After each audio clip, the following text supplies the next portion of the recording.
There, okay, good. Good. Okay. Okay. All right, excellent, thank you. Well, let me pin your video. Just give me a minute, guys, I'll be ready in a I'm sec. just gonna pin your video. I think Rita went back. Did she leave? There we go. And Now we're all set? I'm gonna just Yeah. test your speaker. Hello? Daniel, you hear us? Yeah. Oh, no, that's mine. No, I know, that was me testing the microphone. Oh, He's on mute, so. all right, fine, whatever. Let me just switch my glasses around. Hopefully some more people are still coming, but some people show up and drop. I don't know late. where I A lot of put. people went back up north already. Yeah, sure, I think she just went to the ladies' room. Oh, yeah. Okay. Even Marty Levine's share also. Oh, yeah. Used to be full, but also. Why are they going up so early unless they're making Pesach themselves? Oh. Extra poor, Is it because you know. they make Pesach themselves in their house? They need all that time? Because this is when I used to go away for Pesach, I didn't go up that week. And it all should be well. All right, so in case, so I'm giving obviously class today, and there will be class next week. But that will be it, because this year my daughter and her 5 children, God bless them, are all coming to me for Pesach. Oh, that's nice. Yeah, so nice, yeah, right. What's the expression? But I feel overwhelmed. Just thinking, actually, after class today, I'm going to start going just to start buying some things, Hello. Buying and Hello. Oh, my God, not only that, and then, I used to have a crib in the house. I don't need a crib anymore. So I bought another twin bed, but now I have to like rearrange some of the furniture. All should be good. Here, you want to sit here or further slightly back? I don't know, whatever's comfortable for you. We're going to finish up today. I made a new sheet, as you saw, but let's finish up what we had been doing. Oh, I didn't Yeah. know. I wasn't here last week. Oh, I get one from last week. wait, what was the one from last week that we gave Oh, let's see out? what this The is. anti-Semitism one? Yeah, anti-Semitism. So you weren't here and she would like one. And they Okay. had 19th Yeah, you century have Torah one. masters. Yeah, that's what we're going to finish today. Yeah. Okay, but today, we're going to finish up the sheet that, Anti-Semitism? no, it's titled 19th This is Century different. Torah Masters. I'll get to that anti-Semitism after it. You have an extra one? Of this? Yeah. Put back. I don't know. As I gave them out, you have to save them. No, because I saved it, but I didn't take my folder today because I didn't take the car. I do. I don't think I have extras. What is this? I don't have extras on me. No. Nope. Oh, well, that says the Malbum. This is another one. This is the one that says continued. Rita, Yeah, als je dat is, dan vlees ik gewoon. just look next to somebody else. I don't have an extra. All right. All right. So what we were doing, what I'm trying to do, I try to sort of keep things together. So what we're doing now, we did, great to see you. Oh, the yeshivas that, started to come into existence, in that 19th century. Before then, you would learn more privately with your Rebbe, or maybe a small group, maybe in the most bedrooms, but now that whole yeshiva movement that started establishing large yeshivas, or even hundreds of boys together, and you would have your own separate building. And then I started doing some of the key rabbanim from this time period, mostly 19th century. Obviously, some go into the beginning of the 20th century, and that's where we are. Then I'm going to backtrack to give an overview of what life was like for the Jews, especially towards that last half of the 19th century. And then we'll go forward. All right, so we did Rav Shaul, the Yosef Shaul Nathanson last time, I believe. All right, and now we're going to go to Rav Tzvi Hirsch Kalischer, and I have his dates of 1795 to 1874. He was actually a German Jew, and he came from, let's start. So it says he was a Talmud of Rabbi Akiva Eiger. We talked about him, a very prominent Rav from the late 18th into the early 19th century. And Rabbi Yaakov Lor can I pronounce the name? Lorberbab of Lisa, okay. And I had to say same thing. Last half of the 18th century, going into the beginning of the 19th century. This Rabbi Tzvi Hirsch Kalischer served as the Rav of Thorn. Thorn now, this is in northern Poland. I looked it up and it's on the Vistula River. In case you feel like visiting them, I doubt it. All right. He was there for 50 years as the Rav. Wow. Yes, a long time, without receiving any remuneration. He did not get paid. Obviously, he had income coming from another source, right? Right. And he died then in 1874. Not to That was his wife. She had opened a small store from which they earned a meager income. Right. So they lived very modestly. This, it was sufficient income that he was able to sit and study Torah with dignity, without interference. Despite his limited funds, he supported the poor. Oh, he did that. I mean, he raised money, I guess. Yeah. Married off orphans and had an open door for all who turned to him. Rob Tzvi Hirsch was obsessed with the idea of chibat, that means love of Zion, a profound love for Eretz Israel. He was the earliest gadol of the modern era, all right, who was devoted heart and soul to the idea of a voluntary return of the Jewish people to the land of Israel. Many rabbanim of that time period, into the 20th century, said, well, no, you have to wait till the Mashiach comes before you return to Eretz Yisrael. But he's the very first Rav to speak about this, that no, it is up to us to return at Halavai, that would bring the Mashiach. But, you don't just sit here in a foreign land, pick yourself up. Things are getting more and more miserable there in any case, and move to Eretz Yisrael. But life in Israel was very hard, very harsh. And the people there, had great difficulty earning a sufficient income. So they relied, especially in the yeshiva type world, they relied on contributions that came from elsewhere, all right? And there was something that was called the chalukah, that they would raise money, let's say in Europe, and then distribute, that means l'chalek, to distribute funds in Israel to the poor people there. This is before the official Zionism of Theodor Herzl. So, like Kol HaKavod, that they already, were looking forward, and encouraging people, yes, you should make Aliyah to Eretz Israel. Again, he felt that this, instead of waiting again for the Mashiach to come and then go, this would hasten the final messianic redemption by Hashem. And he wrote a sefer called Derishat Zion, and devoted to this idea, this philosophy that no, it is incumbent upon us as Jews to go and live in the land of Israel. And the Rambam actually a long time ago talks about that's one of the Taryag mitzvos, that one should go to live in Israel. He wrote the final redemption would come about in 2 phases. Interesting. The first, through our endeavor. So first we have to make that effort to go and settle and develop the land, right, of Israel. And the second phase, and then like say, then God will, intervene, and then that would be the time when the Mashiach would come. It would be the final messianic redemption. He conveyed these thoughts to wealthy Jewish benefactors, all right, such as Amschel Rothschild, and he's the first of the Rothschild, the father. Then there were 5 sons, and he sends them out throughout Europe to establish, a banking monopoly.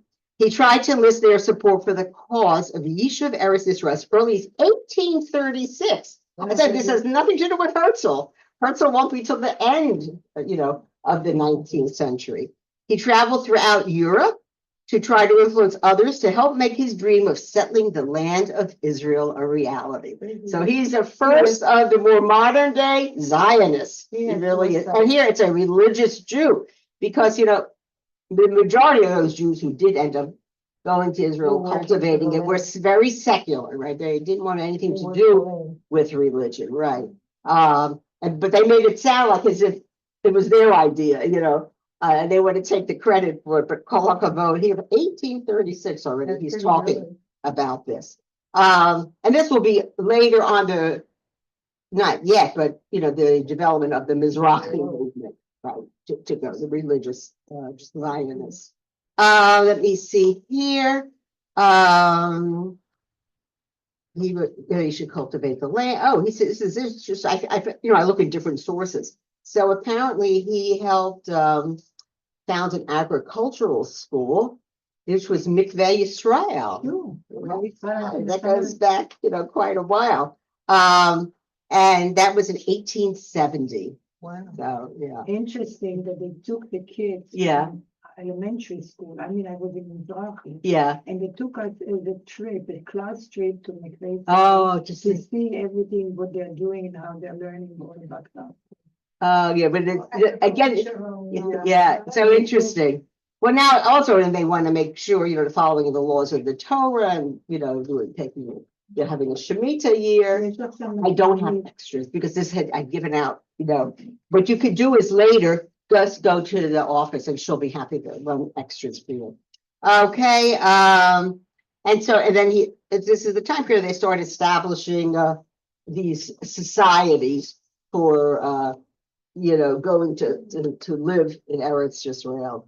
The fancy, I hate to say the word because now it has negative connotations, but to colonize, to establish, communities that would grow and flourish in the land of Israel. So they weren't just necessarily, in other words, obviously he's a very firm Jew, Rav Kalisher, and he certainly was a great proponent of the study of the Torah. But if you go to Israel, to be proactive, in the settlement of the land, to cultivate the land, and obviously in conjunction, obviously, you're living a Torah lifestyle. Now we have another individual that we're going to talk about, and I'm sure you used his sefer. It's Rav Shlomo Gansfried, and his dates are 1804 to 1886. He was Hungarian. But that part of Hungary is now part of the Ukraine. All right. So you have to sort of visualize where all this is taking place. He was the author of the exceedingly popular halachic work, the Kitzur Shulchan Aruch. And I remember, I guess it was in high school, learning, from the Kitzur Shulchan Aruch. The real Shulchan Aruch, is quite large, and there are a gazillion one commentaries on the Shulchan Aruch. But this, I learned it. Yeah, adults could, if you want a nice, fast resource, what is the halacha? You would look in this sefer. The sefer consists of a partial digest. Again, it doesn't include all the halachos of the laws of the Shulchan Aruch. The Kitzur is far more concise and far less complex than there was a prior book. This Rav Avraham Danzig, who had written a book called the Chaye Adam, which is still studied and used, but this was even a shorter, more concise version. Because of its brevity, it's very short, it is not a completely definitive halachic work, but it is useful as a halachic guide and handbook. So it's a good place to start off with. But if you want to delve any further, you'd have to look into other sources. Rav Gansfried also wrote a sefer called Keses HaSofer, which is a valuable guide for scribes, for Sofrim, those who write the Torah scrolls. And also another sefer called Pnei Shlomo, which are just little comments on the particular Gemara called Bava Basra. Okay. The Kitzur Shulchan Aruch came out, by the way, in the year 1864. Let me just see what else I have about him. Apparently, I just wrote myself some notes here. Apparently, he was a wine merchant. Well, that's how he earned his income. And he was also a dayan. Who's obviously a well-versed person. He was a rav and then a dayan in a town called Ungvar. How do you pronounce it? Ungvar. Oh, okay. So that's from Hungary, right? So first he was a rav there starting in 1830. In 1849, he also became a dayan, which would be a judge. Okay, now we're coming to another individual, and Well, I'll talk about him a little bit, then I'll tell you what school is named after him. So Rob Yitzhak Elchanan Spector, and his dates are 1817 to 1896. He was one of the most brilliant and illustrious Torah leaders of the 19th century, and he is the Kovner Rav, came from the town of Kovno. All right. As opposed to, say, Vilna. Yeah, that would have been another large area, but Kovna, that's where Slobodka was, in Kovno. Yeah. His life and work spanned the better part of the century. He was the most dynamic leader. He held important rabbinic posts that spanned over 5 decades. Also, he serves as a Rav. I'm not saying it's the same community always, I'm not sure, but for 50 years. And he was Rav of the prestigious, I guess it wasn't Kovna, the Kovna Kahila for 35 years. Okay, so 15 years was someplace else, 35 years in Kovna. And that was from the years 1862 until his death in 1896. Let's see, what did I want to say here? Okay, so that's at that point, remember, I mean, we know that it's Lithuania, but in those days that was considered all of Russia because that's all part of the Pale of Settlement. So again, if you ever look at your immigration papers, if you had grandparents or whatever who came from that part of the world, it says that they came from Russia. It doesn't say Poland. Poland did not exist as an independent country at this point anymore. Says he was born in Belarus in Grodno, right? Town there. All right. I've heard of that. Okay. And he also was involved with the Volozhin Yeshiva, and he helped to regulate, affairs there. I mean, he wasn't like the Netziv, becomes the Rav in Volozhin, but he wasn't involved in regulating, any affairs of the yeshiva. Get a load of this. He was married at the age of 13, and he had one daughter and 3 sons. All right, let me see what else we have about him. Okay. Here, if you have your sheets, turn the page on page 3. Rav Spector was recognized as the greatest halachic authority of his generation. Right? If you talk about the Kovner Rav, it's this Rav Spector. Complex halachic questions were directed to him by rabbis and scholars from Jewish communities all over the world. He was it. Right. As a result, he was the author of important collections of responses. In other words, questions would come to him, Shalot, and he would respond to Teshuvot, all right? And that's called response. That's a fancy word in English. So his true form that included all these questions and answers. One was called Ein Yitzchak, and the other is Be'er Yitzchak. Right. Again, they're just a compilation of all the Shalot that were directed to him and his Teshuvot, his answers to those problems. Rav Yitzchak Elchanan was also permeated with a profound love of his fellow Jew and with love of Eretz Yisrael. He was involved in countless activities to promote the welfare of his fellow Jews, and he regarded the plight of Jews anywhere in the world, whether Israel, whether it's Palestine, right? Palestine, London, Argentina, the United States. He viewed them all as his own concern. The problems in any of these communities worldwide, he was there to offer advice. He even encouraged Rav Samson Raphael Hirsch, all right, remember that's Germany, right? To write his brilliant expositions in defense of authentic Judaism. And at that point, because he's fighting against reform, so he's giving him extra encouragement, in his philosophy. Rav Yitzchak Elchanan was actively engaged in an almost endless array of tzedakah projects for both needy individuals and for entire communities who were in distress. He went to exceedingly great pains to find halachic grounds, whereby he might permit many agunot to halachically remarry. I still can't understand why they can't figure this out. Yeah, that's all right.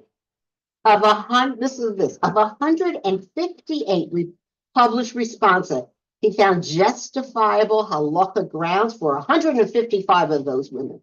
So why can't they do it today? It's beyond, Why can't I don't know why they are suffering, these women.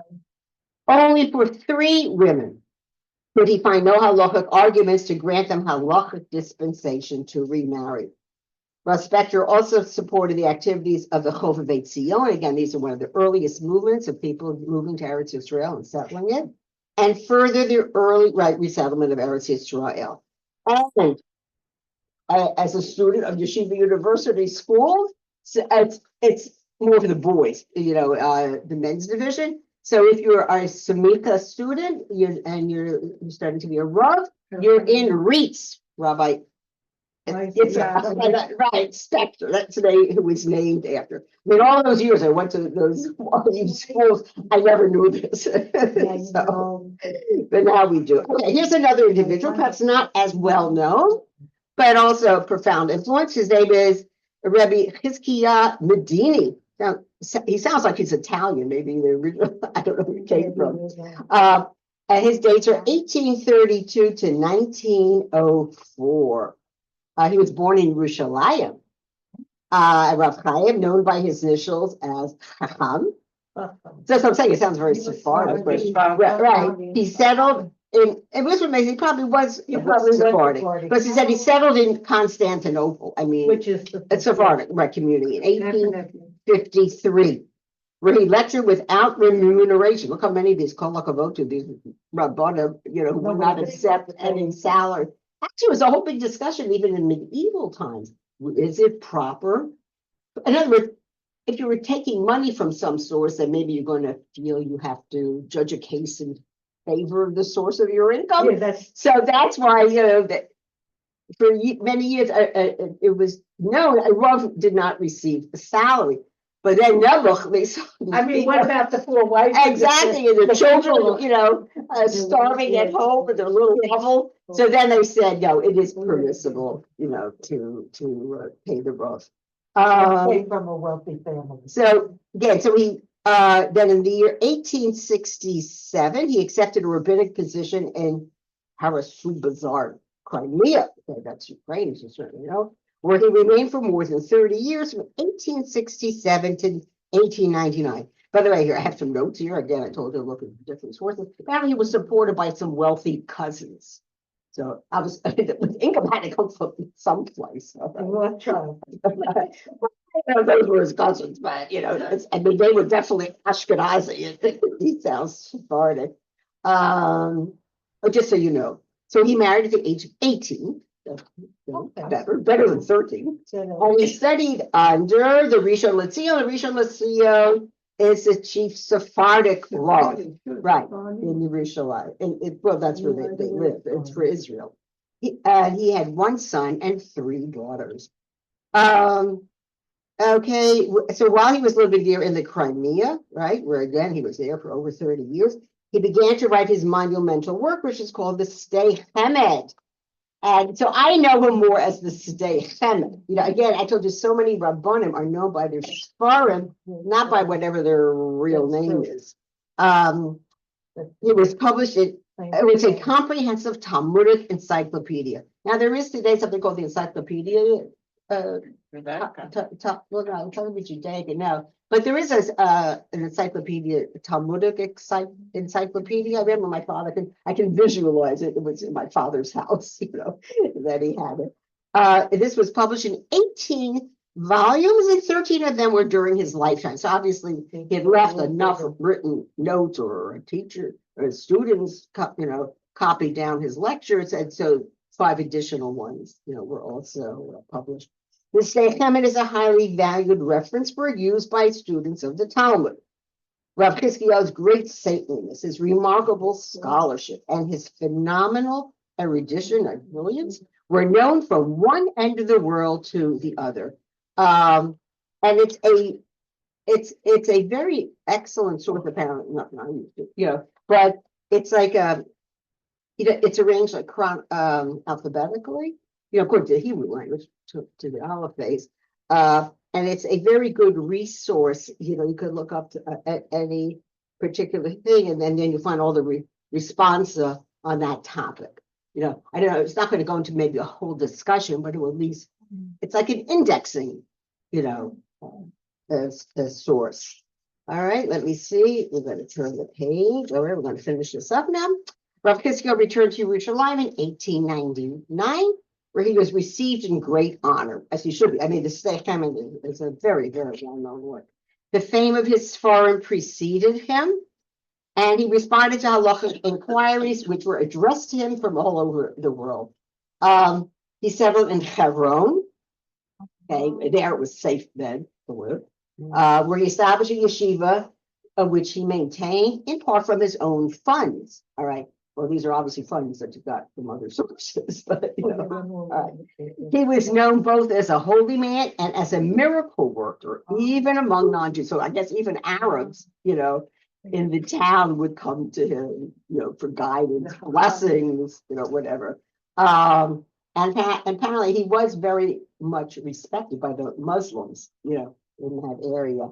And he lived, if you've ever been to Hebron, he lived in what's it's called the Beit Romano building in Hebron. So again, should you ever find yourself in Hebron again in the future, you know, they give you a tour, you know, of the city and the famous building. So if you come to Beit Romano, so you can think of the state. I'm happy that he was able to live his final days, you know, living there. Let's now turn to the chat, what I'm going to do on the anti-Semitism. Let's do that. Yeah. Okay, that one we gave out last year. Yeah. I see you. I do have some extras. Does somebody need that 19th century Torah master, the one that starts with Rob Nathanson, the one I just did? Did you do one? Yeah. Two people here. Okay. Let me two.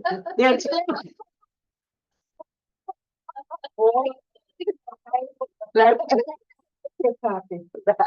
Did you give a shit about anti-Semitism? I don't see. I gave it out last time. Yeah, I have extras, so don't worry. All right. Wait, let me just put this together as I had. Okay, and here I have a few extras. Does anybody else need a thing on anti-Semitism? That's the one that. No, the one that was just run off, I have it. the one that says Slavophilism, that's the most current one, What, which I worked on this week. what is the heading?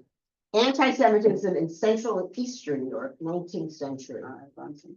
Okay, you read it? Yeah, because this was from last week. Yeah.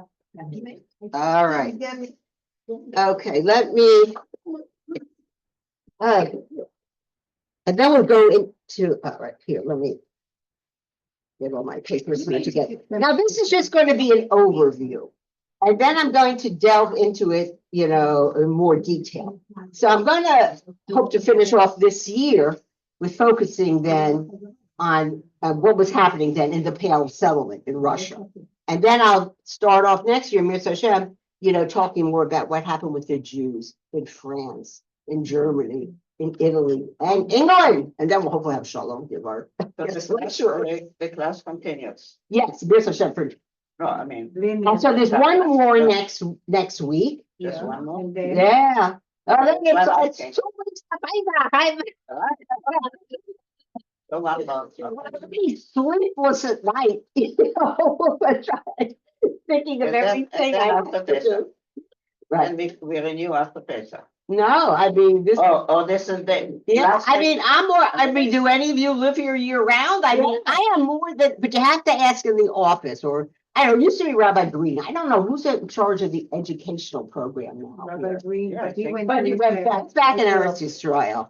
I don't know. I am willing to teach beyond We don't this. miss the one that are flying here, just the birds. Right, yes. So we'll miss it. So like everything revolves around the season.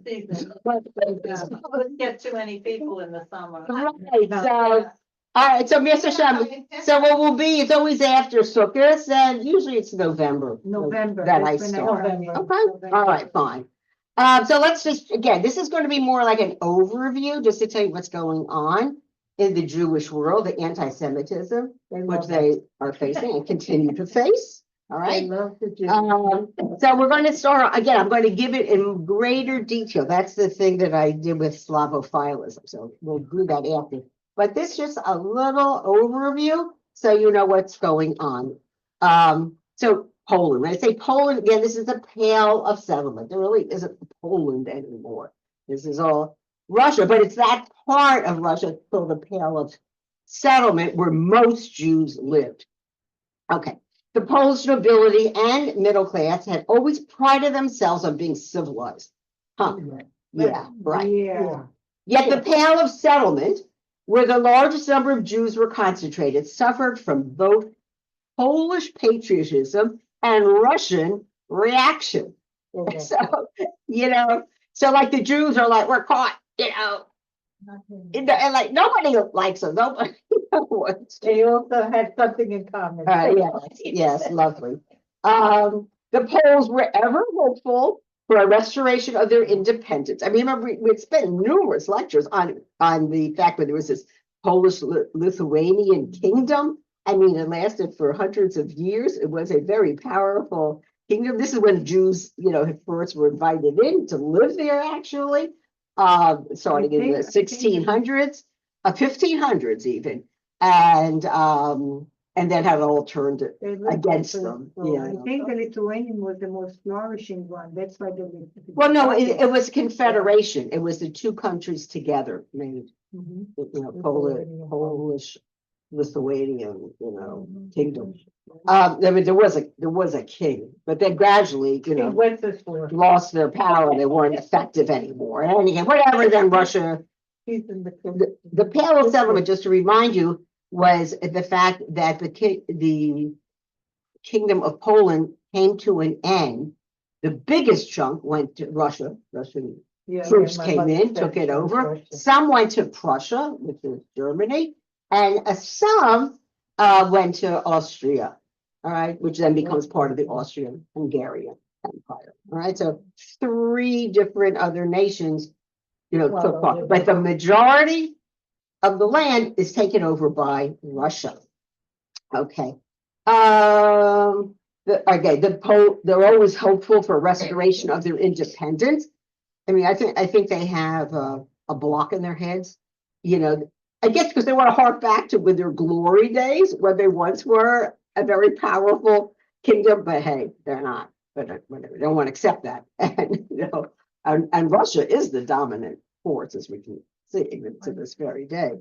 But they were never properly organized and unified. In 1860, a new insurrection broke out. Actually, we had touched upon this, that there was a revolt, against the Russian authorities.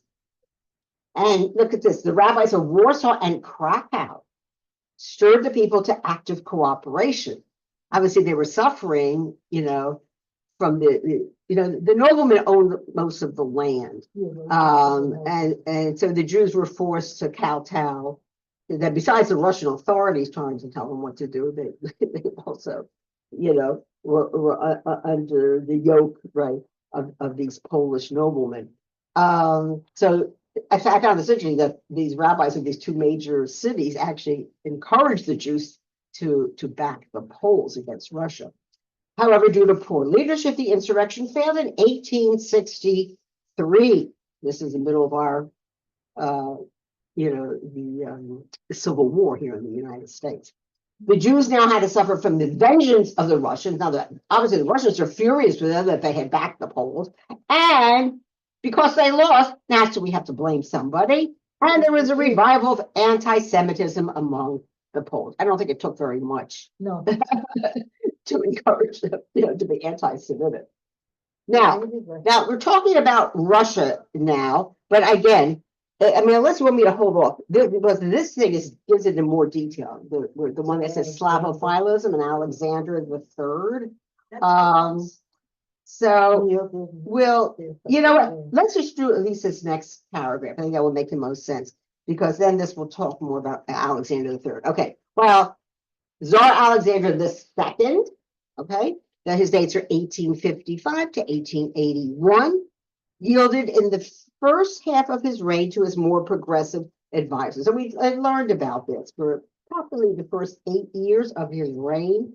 He was very influenced by the liberal advisors, And, and the Jews actually were thrilled because they, Yeah. up until then they were under Nicholas the First, and he was horrible. He's the They one hated them. who wanted to force those Jewish boys, right, to serve in the army for 25 years. More than that, it ended up being 30 or some years.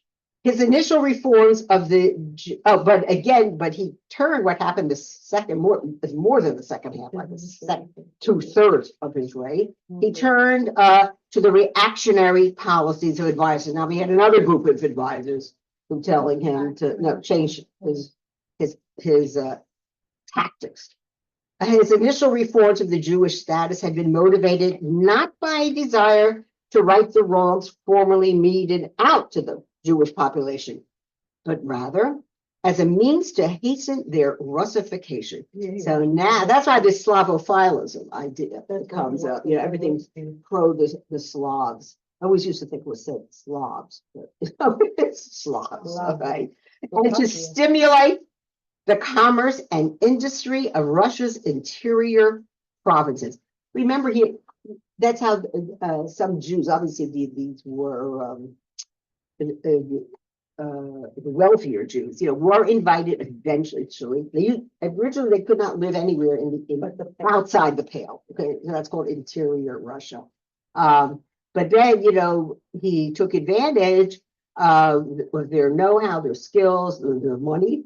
And that, remember, the railroad system that was expanded upon by the Jewish people, who had come from the Pale, now are living in the interior, and in the banking industry also. But whatever. But then again, these other advisors are going to turn to go against the Jews, right, throughout the entire country. The privileges granted in the previous decade were now hedged in by restrictions. In 1871, a pogrom broke out in Odessa. And I remember telling you that Odessa was actually only developed, or maybe it was a small little village, I don't know, in the early 1800s. And that's when it became this major port. Right. Of course, we associate it now with Ukraine, but it was a Russian city.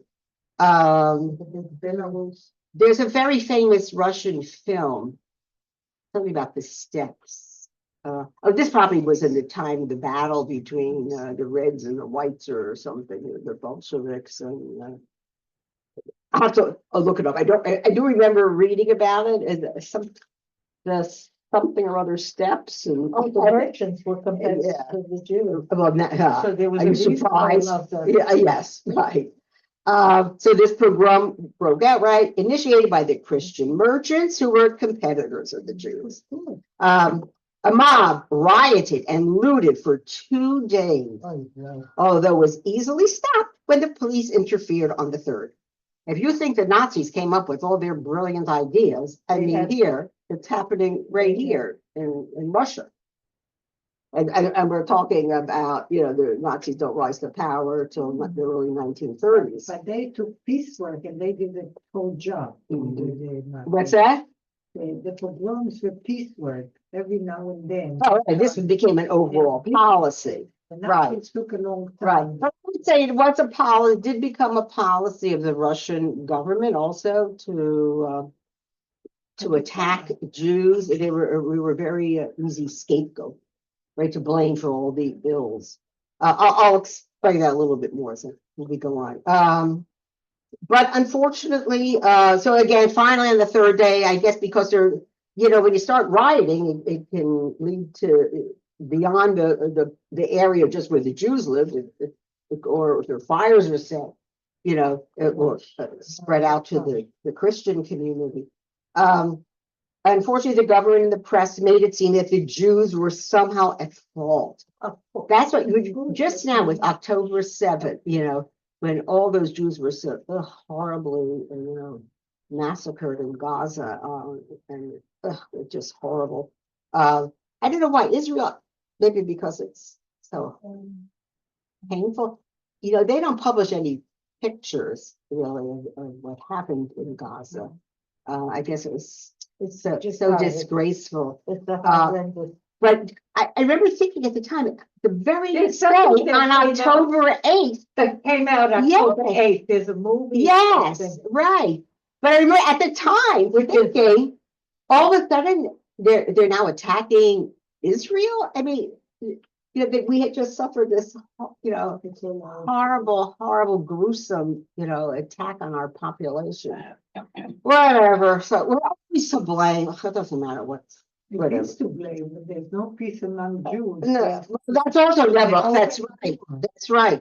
Now that we're engaged in fighting, why are they? You listen to news. I and you know. like the open Yeah, door. yeah, it's Time to not fight. good, not good. Quickly, the old atmosphere of hostility on one side and despair on the other, despair on the Jewish side, was reestablished. When in 1881, Alexander II was assassinated, so he didn't just die this peaceful death, he was shot to death by a group of revolutionaries. His son, which is Alexander III, became more than ever convinced that Russia must be purged of Western liberal influences. It's, as you say, we the Jewish people, we're fractured ourselves. So yes, we have this very conservative element of the yeshiva world and these great rabbanim, and they're engaged totally in Torah.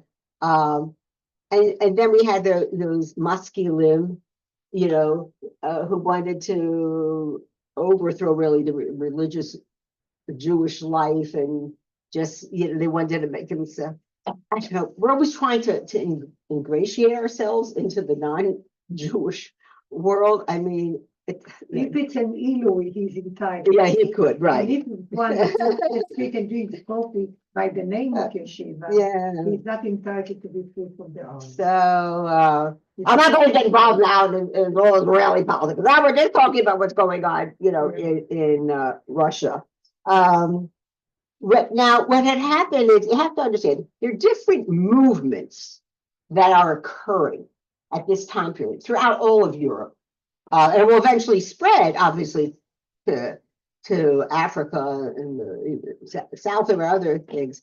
First of all, there's a movement that we will discuss more called nationalism, where you have a great devotion to the land, the nation, in whose midst you find yourself, that you are living. So if you were living in France, like Vive la France, obviously in Italy, right, they're very loyal to their concept and idea. Germany, and this would be to the exclusion of other things. So that's one movement. So that's that Slavophilism that we'll talk about.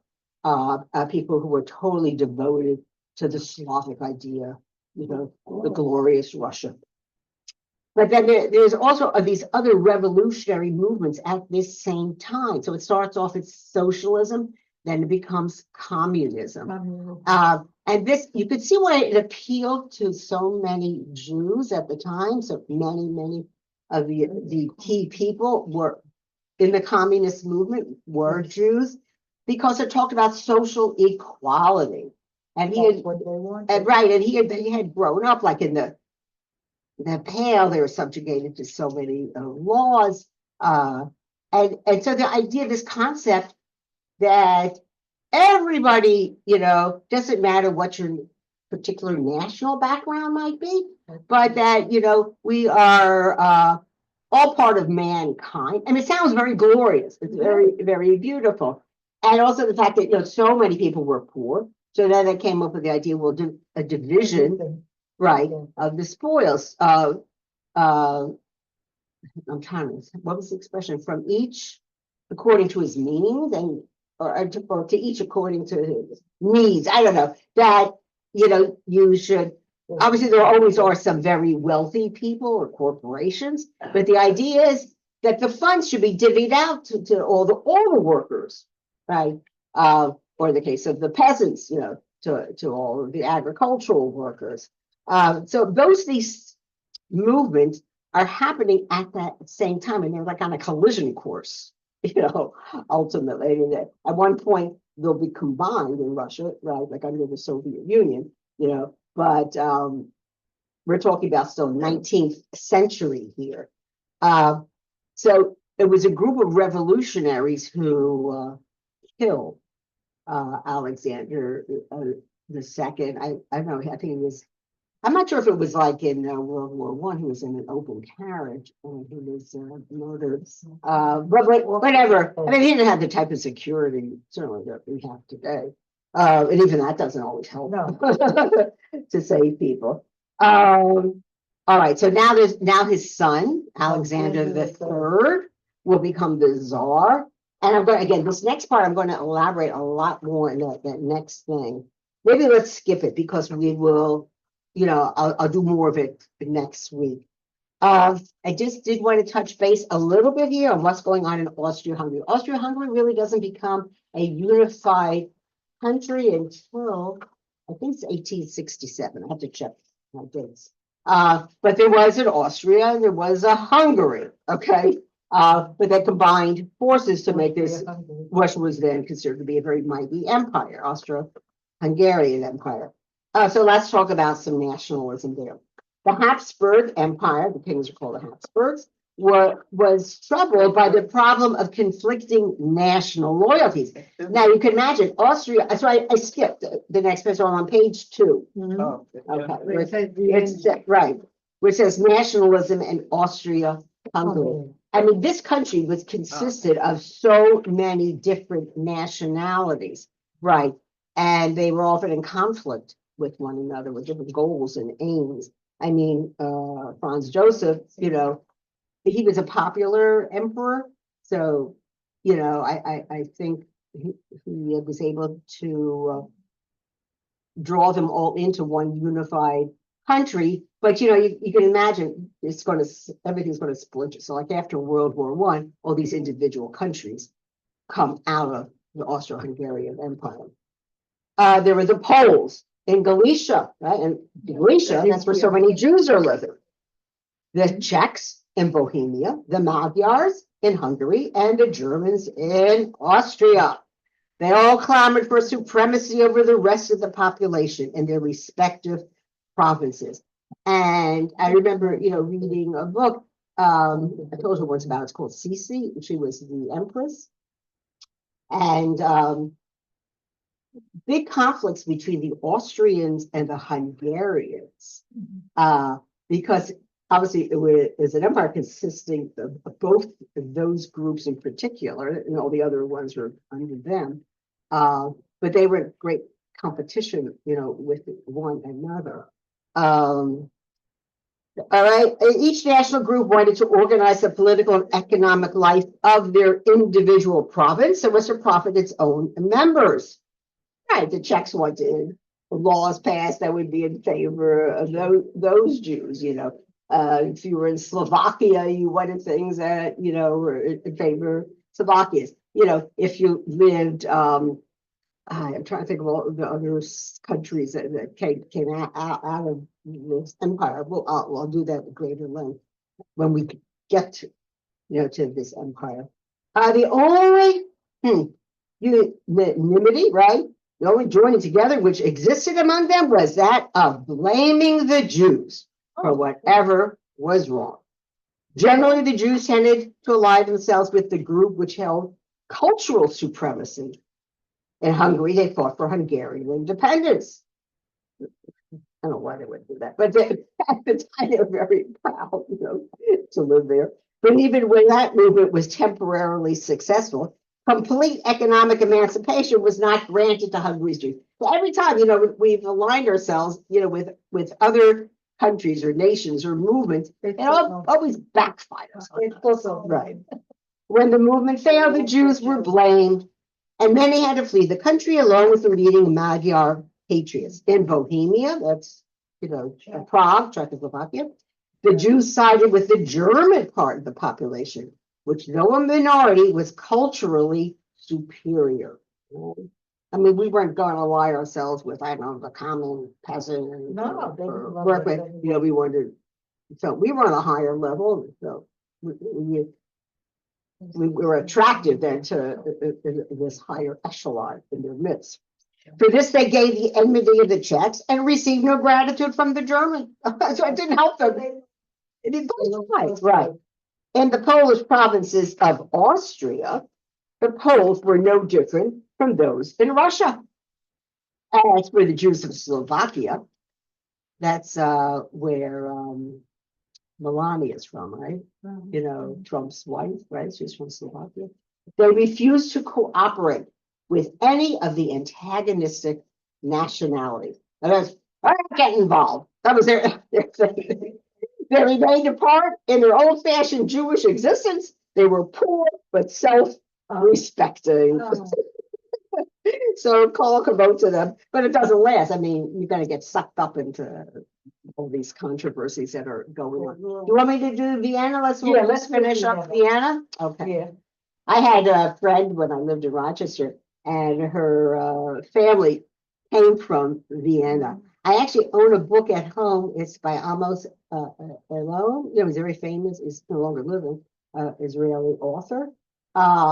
And I believe his mother and his father too came from Vienna, and so he wrote a book. You know, I mean, this is not a fiction work. He's known a lot for his fiction, but this is a nonfiction book. I'll try to remember when we do this in greater depth. Okay, all these conflicts came into the foreground in the Habsburg Empire's capital city of Vienna. The population of the city consisted of a mixture of all the country's nationalities. Well, they had to.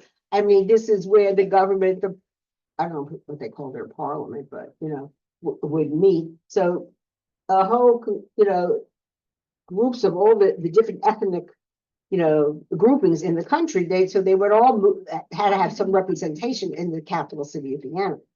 As a result, it was in constant uproar.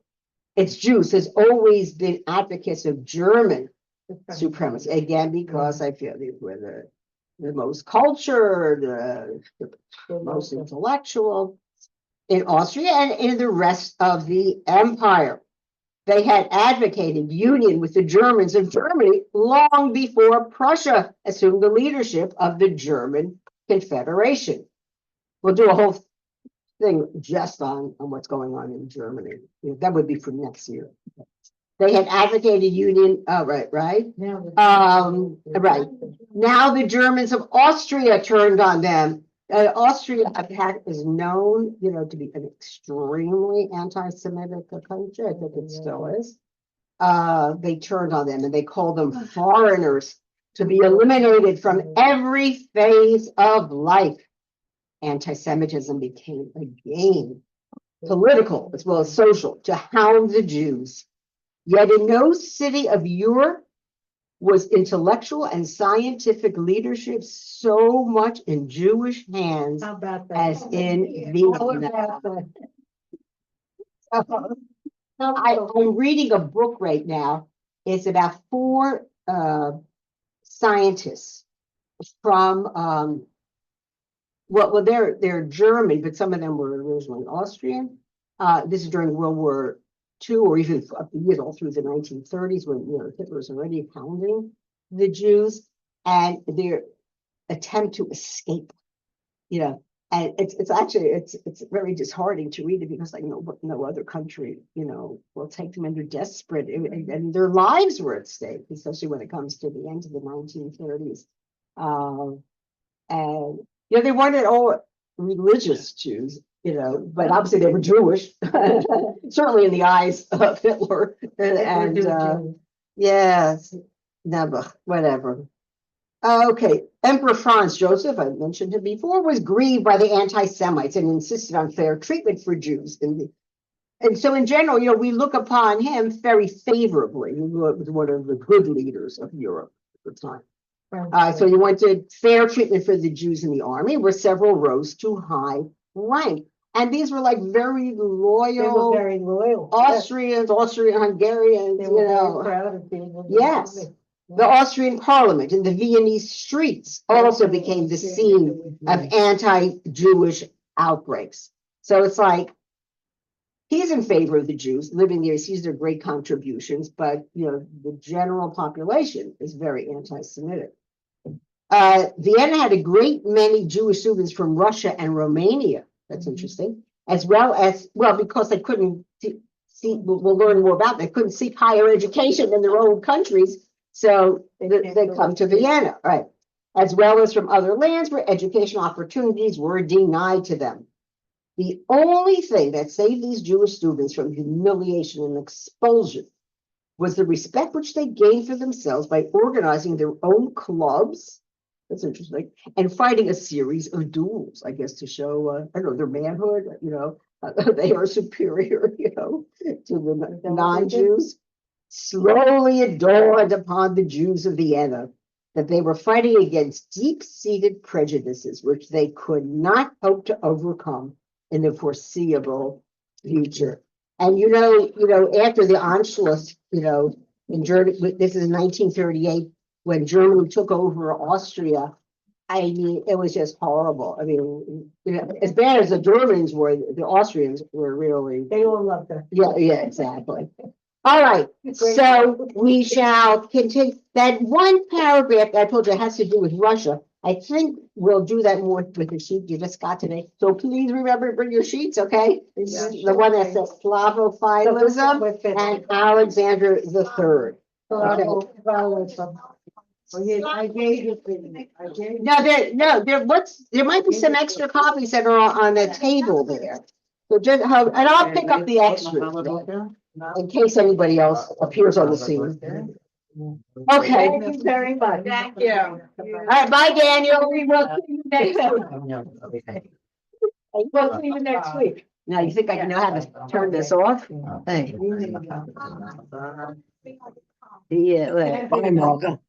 Bye. Not sure I can participate next week, but I'll see what I can do. All right, great, Daniel. Be well.